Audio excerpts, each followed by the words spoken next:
Welcome into the Grace Point Daily Podcast and the one-year Bible journey. My name is Pastor Jeremiah. This is day 24 of the one-year Bible reading journey.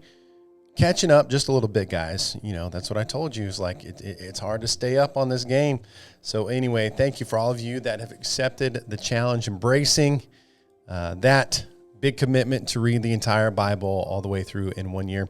So today my thoughts are coming out of Genesis chapter 48, and it's going to a little bit geared towards a parent or grandparents today, if you will. So if you're not a parent quite yet, just hang with me, if you will, today. So day 24 in Genesis chapter 48, it is the blessing of Manasseh and Ephraim.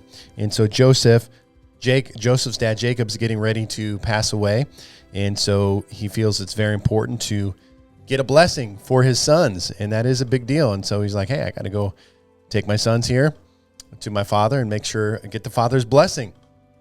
And he takes them there, and then the story is interesting in terms that Jacob crosses his hand and blesses. Both of them get a blessing, but there's two real points I want to talk about today, and it's kind of hard to read it, okay, because I don't have time to read the whole chapter per se to you, or I don't want to bore you guys. But anyway, the first thought I want to give you today is that your greatest blessing and opportunity on this earth is your children.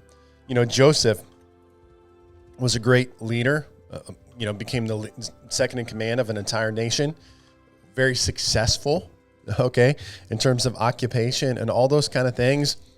But we see here now, as, you know, life comes to an end for his father, he realizes what matters the most is that my kids get blessed, that they're blessed of God.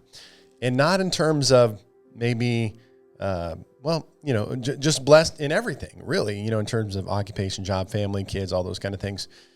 But I want to speak to all of us today, because a lot of our lives are spent chasing money, houses, maybe fame and fortune, those kind of things. And even if we're not rich and famous, we're still chasing stuff. We're busy with life, jobs, all these kind of things. And we can really lose a little bit of focus on what life is really, really about.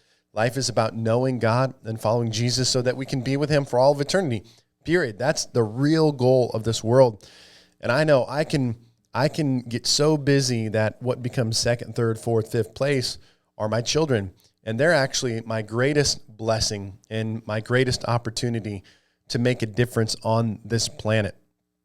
I serve in the role of a pastor, so I could get so busy ministering to other people other than my own family, and I want them to get blessed. So I was just kind of caught up with that, where Joseph is like, man, I want my kids to be blessed here, and I want my father's blessing to be upon their kids. And we see that. We see in the Old Testament specifically, the flow of the generations, how it'd be like there'd be a great man of God, but then the kids wouldn't follow the Lord and these kind of things. And, that's where I'm at today in life, is like, wow, now that I have girls that are going off to college, I still have young boys, and I have a job, have a church, a ministry. But, man, I want the greatest blessing and opportunity I have is to pour life and blessing into my children so that they will serve the Lord and that they will follow the Lord. So that is number one.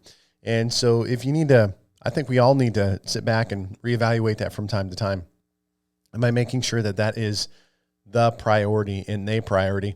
We can talk about how sometimes we get so busy or consumed with our kids wanting to be successful and prosperous, and then their spiritual life becomes second place. I just had done an interview, kind of documentary kind of thing, with someone in our church, and it's powerful to hear of the father that had passed away, but it's powerful to hear the daughter talk about her father who had passed away. And the thing that meant the most to her was that her father was proud that she was serving the Lord and following him, not so much about her success in this world. And that memory of her father telling that carries her, and is one of her most powerful, vibrant memories. And so your kids, I'm saying it to be redundant here, your kids are your greatest opportunity in focus in this, to make a difference in this world. Number two, I feel like I'm stumbling around a little bit here. But secondly, what I want to say is that there's a blessing for all of your children. Okay, in Genesis 48, this one captures me a little bit. It says, when Joseph saw his father placing his right hand on Ephraim's head, he was displeased, so he took hold of his father's hand to move it from Ephraim's head to Manasseh's head. Joseph said to him, no, my father, this one is the firstborn. Put your right hand on his head.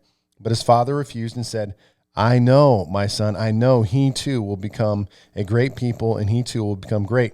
Nevertheless, his younger brother will be greater than he, and his descendants will become a group of nations. He blessed them that day and said, in your name, Israel, pronounce this blessing. May God make you like Ephraim and Manasseh. So what I want to speak to us today, which I think is appropriate, not taking the scripture out of context, is that, sometimes we get a plan in mind for our children. And so here, as Jacob is blessing Ephraim and Manasseh, he puts one blessing on one and one on the other. So there Joseph is like, no, that's the young, he needs this blessing. And, it's kind of like he had a perception in Jacob. Israel is like, no, I got this covered. I know what I'm doing. And so what I want to assure us today is that for our children, if we will make a commitment to raise them in the Lord, bless them, teach them the ways of God, there is a blessing for all of our children. It'll be different, might look different, might be a different size or different magnitude. It doesn't matter, but there is a blessing for our children as we endeavor to give them to the Lord and see them follow Jesus each and every day. So, okay, there you go today is the points. Number one, your greatest opportunity to make a difference in this world is through your children. And secondly, there's a blessing for all of your children. And God's got that taken care of. God's in control of that. So let's foster that. Let's speak that into them. Let's speak the blessings of God into our children, our grandchildren, so that they can step into the blessing that God has for them. Thank you so much. I will talk to you tomorrow.